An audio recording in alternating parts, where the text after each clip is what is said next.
João, no capítulo 19,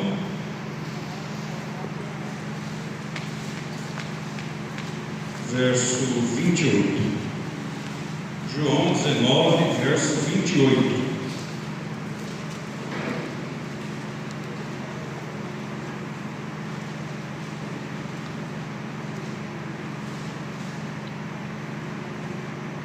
Nós vamos ler do verso 28 ao verso 30. João 19, verso 28 ao verso 30.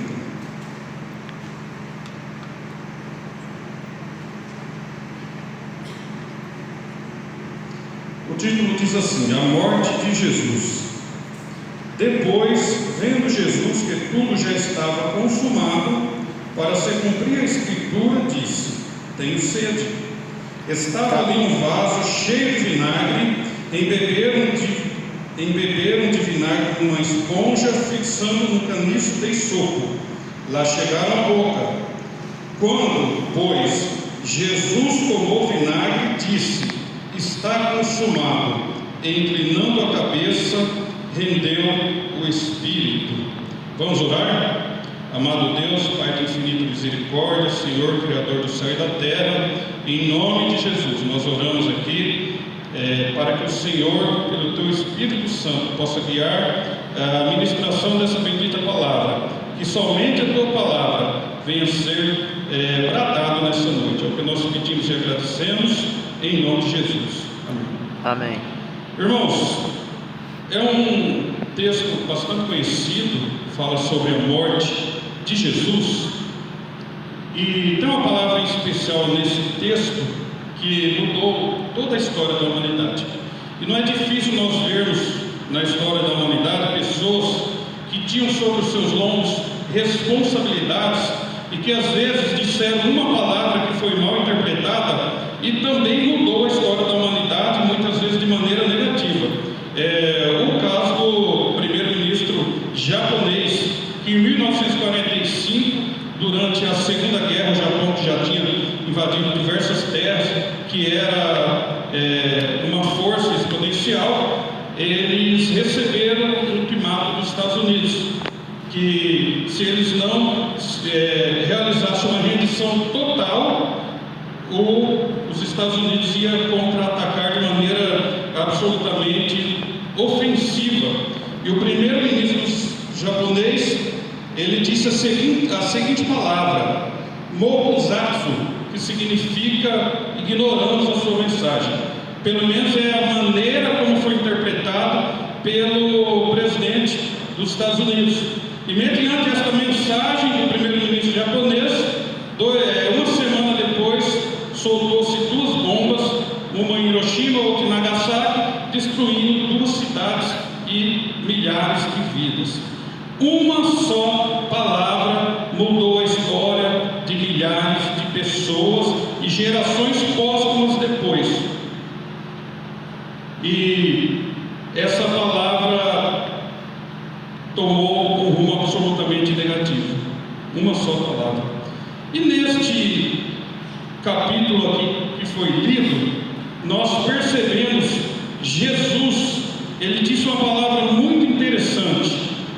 Em hebraico é a seguinte pronúncia: telestai, que significa está consumado. Foi a palavra que mudou a vida de cada um que entrou aqui nessa noite. Essa palavra tem muito a ver com a nossa vida, com nós que estamos aqui nesta noite. Mas o que é que está consumado? O que é que Jesus consumou? Será que foi somente o final da vida terrena dele na terra? O que ele consumou aqui, ele tem pelo menos 3 instâncias extremamente importantes. Porque Jesus não estava simplesmente, está consumado, não estava simplesmente encerrando a vida dele na terra, mas principalmente a obra da redenção que atingiu a minha e a tua vida que está aqui também. O contexto anterior desse capítulo, irmãos, em João 17, Jesus vai fazer a sua oração sacerdotal, intercedendo pelos discípulos e por todos os que creriam nele, ou seja, todos os que creriam até a fundação dos séculos, né? Quando Jesus declarou, ainda em João 17, ele pede ao Pai que guarde todos do mal, que santifique na verdade, que os una, que assim como ele e o Pai são um, Jesus também quer que a sua igreja viva unida na terra. Em João 18, Jesus é traído por Judas no Getsemane, mas demonstra autoridade ao se entregar voluntariamente. É levado para interrogatório diante de Anás e Caifás, enquanto Pedro nega 3 vezes. Depois é apresentado a Pilatos, que, apesar de não concordar com a sentença que os judeus queriam, foi forçado, a entregar Jesus para a crucificação. E nessa ministração, se nós vamos dar um tema, seria: o que exatamente Jesus consumou na cruz?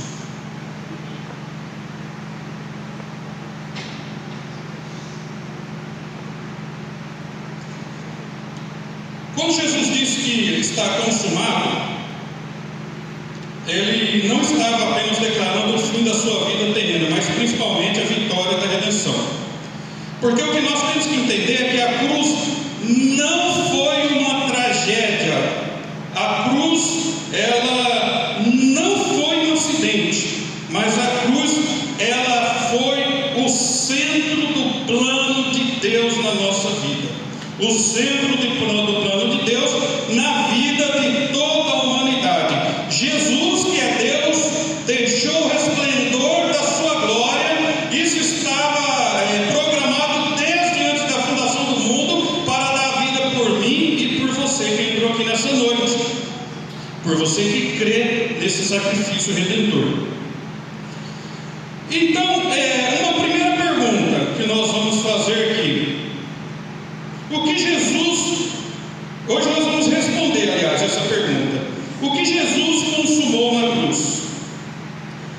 Jesus consumou o plano de Deus e, principalmente, cumpriu a Escritura. Nós vamos ver aqui que não aconteceu absolutamente nada com Jesus que não estivesse escrito na Escritura, que já não tivesse sido profetizado. Desde Gênesis, Deus já havia prometido um Redentor. Em Gênesis 3,15, ele diz assim: porém inimizade entre ti e a mulher, entre tua descendência e o seu descendente, este te ferirá a cabeça e tu lhe ferirás o calcanhar. O seu descendente, que se refere aqui, é o próprio Senhor Jesus. Mais para frente, os Salmos profetizam o seu sofrimento. Salmos 22 diz assim: Deus meu, por que me desamparaste? Porque se acham longe da minha salvação as palavras do meu bramido. Porque Jesus, quando estava na cruz, ele estava pagando o meu e o seu pecado. Ele estava sofrendo por causa dos nossos pecados. E ali na cruz, ele foi feito maldito por nós.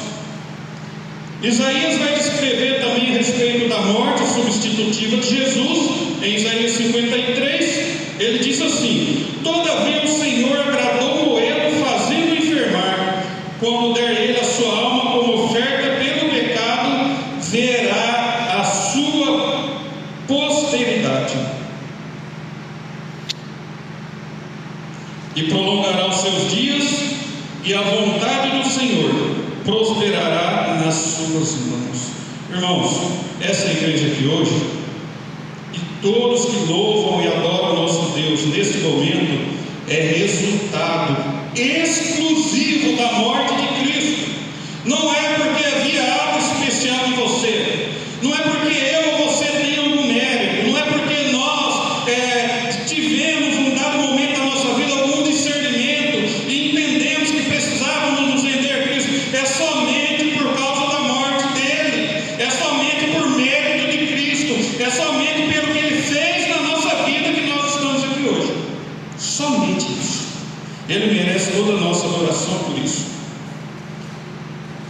O próprio Jesus, ele declarou que tudo se cumpriria neles. Em Lucas capítulo 24, verso 44, ele vai dizer assim: são estas as palavras que eu vos falei, estando ainda convosco. Importava se cumprisse tudo o que de mim está escrito na lei de Moisés, nos profetas e nos salmos. Não escapou absolutamente nada. Toda a profecia que foi feita através para Jesus foi plenamente cumprida. Irmãos, isso é motivo de confiança, né? Veja só, tudo o que foi escrito desde Gênesis até os Evangelhos a respeito do Cristo que havia de vir foi cumprido. Isso nos dá confiança para entender que tudo que a palavra de Deus prometeu se cumprirá na nossa vida. Tudo foi cumprido e tudo será cumprido, porque o nosso Deus não muda. Se nós temos uma pergunta nessa ministração, que é o que Jesus consumou, e o primeiro tópico: Jesus consumou o plano de Deus e cumpriu as Escrituras. Nós temos uma segunda resposta: Jesus consumou a redenção ao pagar a nossa dívida. Isso é maravilhoso, né? Certa feita, estava evangelizando uma irmã minha, e louvado seja Deus, ela se converteu, creu, e ela já tinha passado por diversas denominações, e ela falou que não entendia o Evangelho. Eu falei: o Evangelho é somente essa mensagem, que os teus pecados não te condenam mais, se você crer na obra redentora de Jesus. Ela ficou muitos dias muito feliz, e a partir daquele momento ela se converteu de verdade, e hoje está firme servindo a Deus. Louvado seja Deus por isso. Essa é a mensagem do Evangelho. A morte de Cristo foi redentora, ou seja, serviu para pagar a nossa vida. O pecado separou a humanidade de Deus, e isso precisava de uma punição. Qual é o salário do pecado? Não é a morte? Então alguém tinha que morrer. Mas a ofensa foi feita a um Deus santo e não podia ser reparada por um homem pecador, tinha que ser reparada por um santo. E Jesus Cristo cumpriu essa missão para nós. Ele sofreu no nosso lugar. A palavra de Deus vai dizer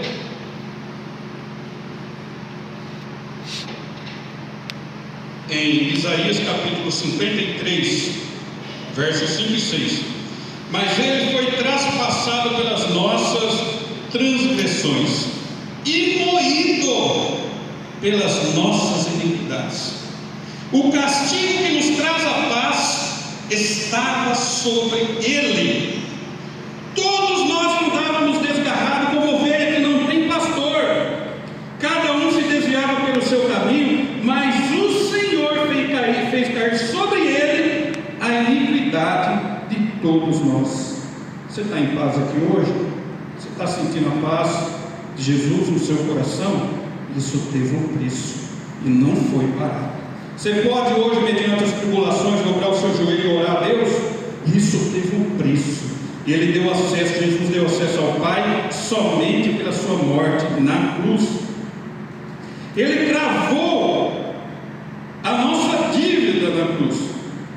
O apóstolo Paulo vai dizer em Colossenses capítulo 2, verso 14, que tendo cancelado o escrito de dívida que era contra nós e que constava ordenança, o qual nos era prejudicial, removeu inteiramente, encravando na cruz.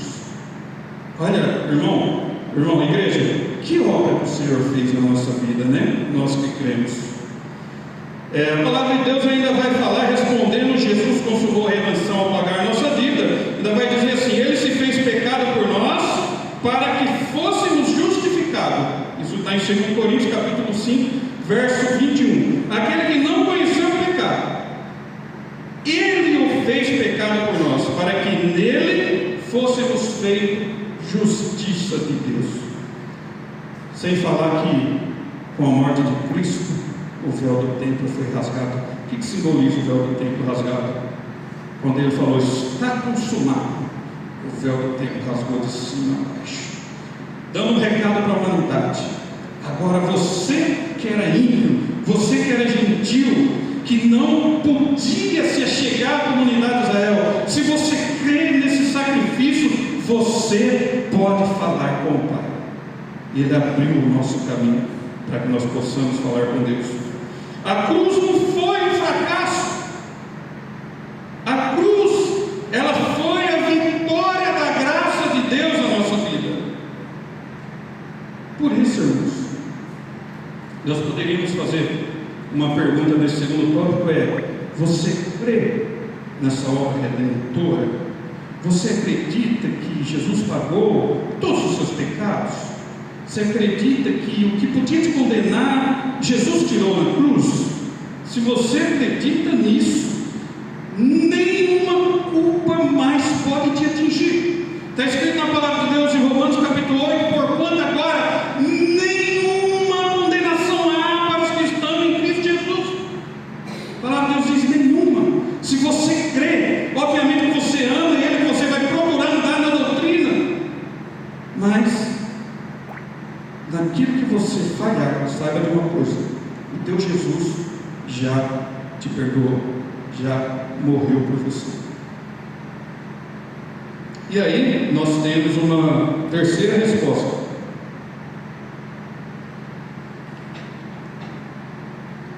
Se a pergunta que nós colocamos nessa ministração é o que Jesus consumou na cruz, e temos duas respostas, agora tem mais uma.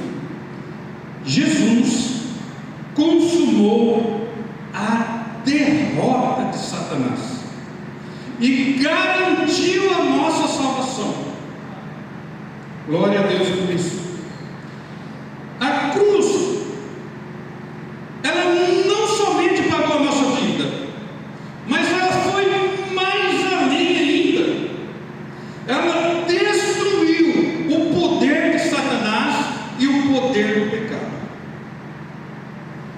A palavra de Deus diz que em Colossenses 2,15, que Jesus, Ele desarmou os poderes malignos, despojando os principados e as potestades, ou seja, os poderes, publicamente os expôs ao desprezo, triunfando deles na cruz. Às vezes nós lemos a morte de Jesus, que está aqui em João 19, do 28 ao 30. Obviamente nós temos que ler com o máximo respeito, com a máxima gratidão, mas também não enxergando isso como uma derrota, mas foi o triunfo de Jesus. Ele venceu a morte, ele venceu a morte e venceu também o inferno. A palavra de Deus vai dizer em Apocalipse que Ele tomou a chave da morte e do inferno. A Ele foi dado todo o poder. Ele expôs. Não era Jesus que estava somente em ignomínia, mas Ele desprezou os poderes e as potestades de Satanás. Ele destruiu o domínio da morte e do diabo. A palavra de Deus vai dizer em Hebreus capítulo 2, verso 14 e 15: visto, pois, que os filhos têm participação comum da carne e sangue, destes também Ele igualmente participou, para que por sua morte destruísse aquele que tem o poder da morte, a saber, o diabo, e livrasse de todos que, pelo pavor da morte, estavam sujeitos à escravidão por toda a vida. Jesus nos chamou para a liberdade da salvação, a liberdade de falar com Deus. Ele cumpriu a promessa. Aquela promessa que foi feita lá em Gênesis capítulo 3, verso 15. Ele esmagou a cabeça da serpente na cruz. Nada, e por fim, nada mais poderá nos separar do amor de Deus que está em Cristo Jesus. Por quê?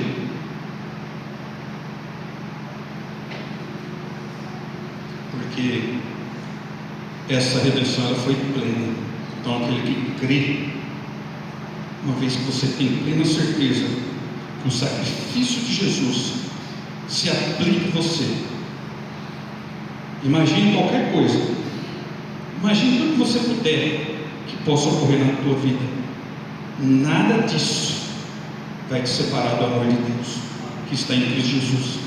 A palavra de Deus vai nos dizer em Romanos capítulo 8, verso 38 e 39: porque eu estou bem certo de que nem a morte, nem a vida, nem os anjos, nem os principados, nem as coisas do presente, nem do porvir, nem os poderes, nem a altura, nem a profundidade, nem qualquer outra criatura poderá nos separar do amor de Deus que está em Cristo Jesus.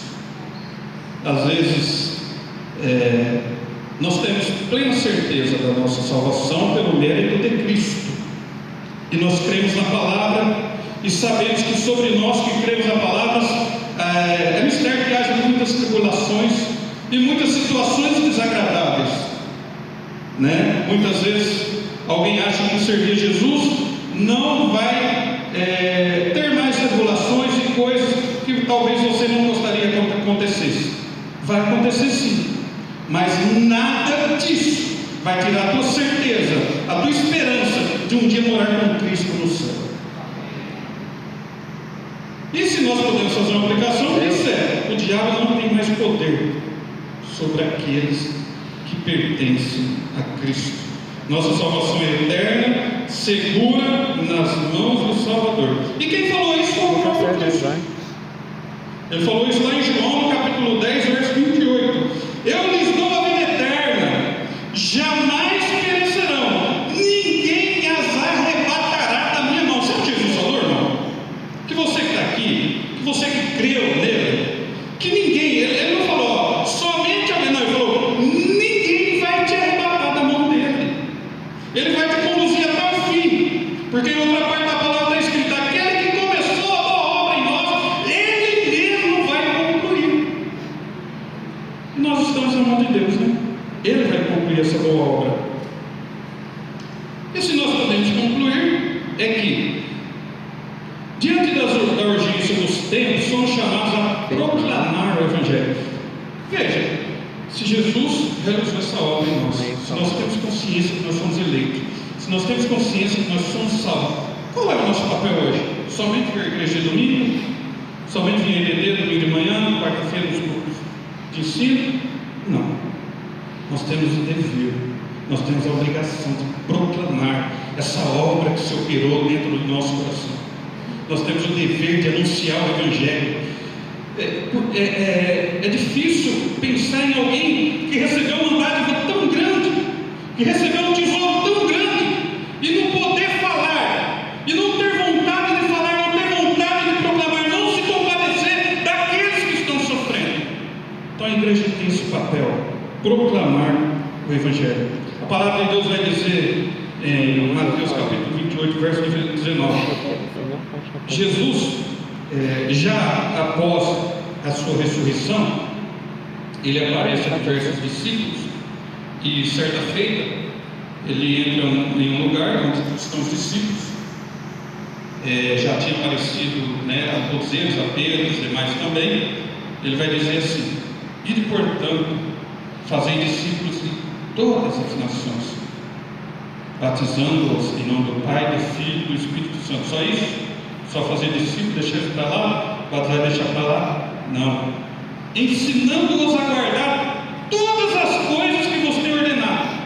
E aí vocês se viram por aí? Também não. Ele disse assim: e eis que estou convosco todos os dias até a consumação do século.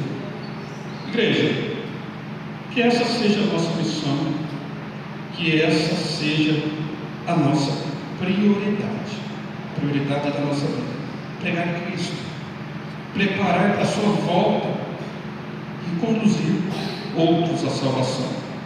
E a palavra de Deus diz em Apocalipse capítulo 22, 12: eis que cedo venho, e o meu galardão está comigo. Maranata, ora vem, Senhor Jesus. Que o Senhor possa nos conduzir nesta semana.